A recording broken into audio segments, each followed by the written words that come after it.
White-collar jobs no longer available. Young Nigerians should return to farm. Chris Ngige, welcome to the news and please subscribe to our channel. The Labour Minister said his position was in line with the regime's shift to commercial agriculture. Minister of Labour and Employment Chris Ngige has said that Nigerian youth should start farming maize, cassava, yam and other farm produce as white-collar jobs were no longer available. You see, my problem is, at the end of the day, these people, they want to pass a message, but they don't know how to pass it across. And sometimes I said, people that is going to do this work, passing it, you know that it's actually a job for somebody to want to put something into words and he does not have the right word. That is why you will have somebody to draft whatever he wants to say for him. Tell me what you want to say. I'll put it into words in such a way that it's going to convey a message, and just look at it now. Immediately this hits you now as an electorate. You'll be like, what's this man saying now? What's he saying? So people should go and be farming Abi. I hope he's going to, you are going to, immediately your defensive will be on. You're going to say, oh, so his children that finish studying, as a medical doctor. I hope he's going to be saying, yeah, that is how your brain will start thinking in such a manner. But if he puts it in a way like it has been, as in researched has, as in you put it that, oh, there is no job in Nigeria, but look at other businesses one can do. What are other businesses one can do? Look at other things that one can do aside from getting a white-collar job. People can do this, people can do that, people like... Somebody will say, okay, fine, it's actually true. It is not everybody that is going to believe, what is going to say, or take what he is saying home. But people will be like, okay, it's actually true. But coming out with this, it puts up people on the defensive. You'll be like, So you want to say that your own children are finished? That is exactly what they're going to say.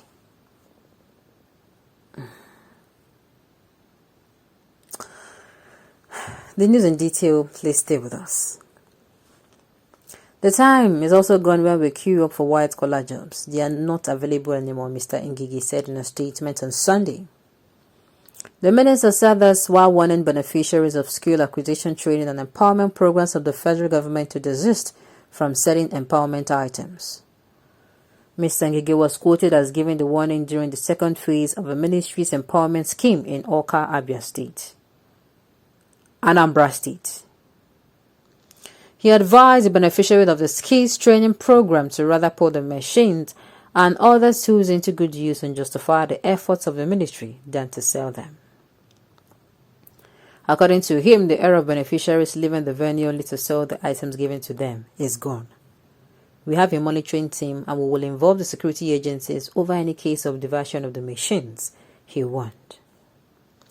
According to him, the empowerment program is for those who will use the items to create wealth and further their businesses, such as hairdressers, crop farmers, and those processing the harvest of yams, maize, cassava, millet, and so on. As the planting season approaches, we are giving more attention to agricultural tools in line with the emphasis by the federal government on self-sufficiency in food production. So in the next phase, there will be more agricultural tools to enhance farming and create more employment, he added. Okay, fine. I think he was saying he was initially saying white-collar jobs not available, young Nigerians should return to farm. Okay, farm, no problem. Let me now say this. In that case, that means you are going to be targeting those who are interested. Because I want to say this. The fact that there is a message in the advice. Of course, we know that in this era, in Nigeria, jobs, it's very difficult to get jobs. Most especially with how our academic board is wired, like how our educational system is wired. They teach you books, nothing extracurricular. And then at the same time, they expect you to do better than someone who actually went to school, whom they teach them and they teach them skill set. Life surviving skill set.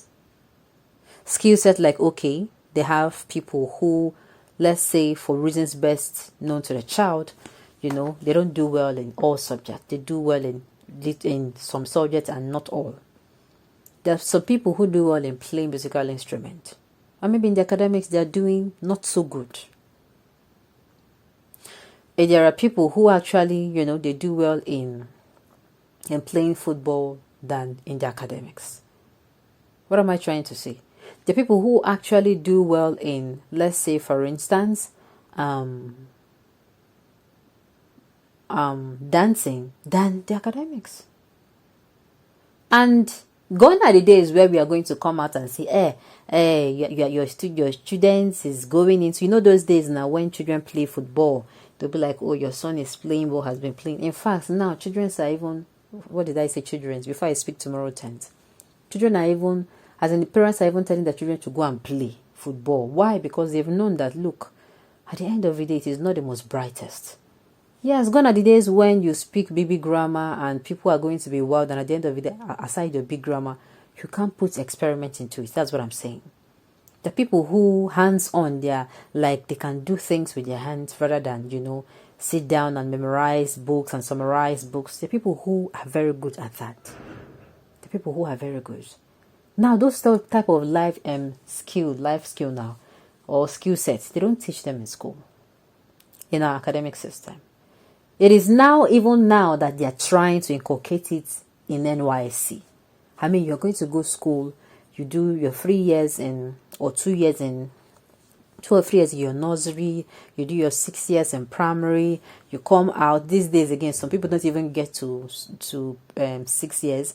They write their common entrance in primary 5 or basic 5, and after that, they do their JS1 to JS3, and then some even write their WAEC in JSS, in SS2, or they don't even complete SS3, and they go to school and you stay how many years in school? Sometimes 4 years, sometimes 5 years or 6 years, depending on the course and depending on how Nigerians academic system, as in how strike make it easier for you, as to strike and the rest type of university governing organizations, and you come out. Imagine, and you only learn skill sets when you're NYSC, compared to someone who has been learning skill sets all his life. Who do you think is going to do better? It is obvious. It's obvious. So why they are going to be giving this? I think they need to. Our educational system is due for a change. It's due for an overhaul. It's due for somebody to come in and inculcate skill set into things our children will be learning, our students will be learning. So at the end time, we don't raise children who are so dependent.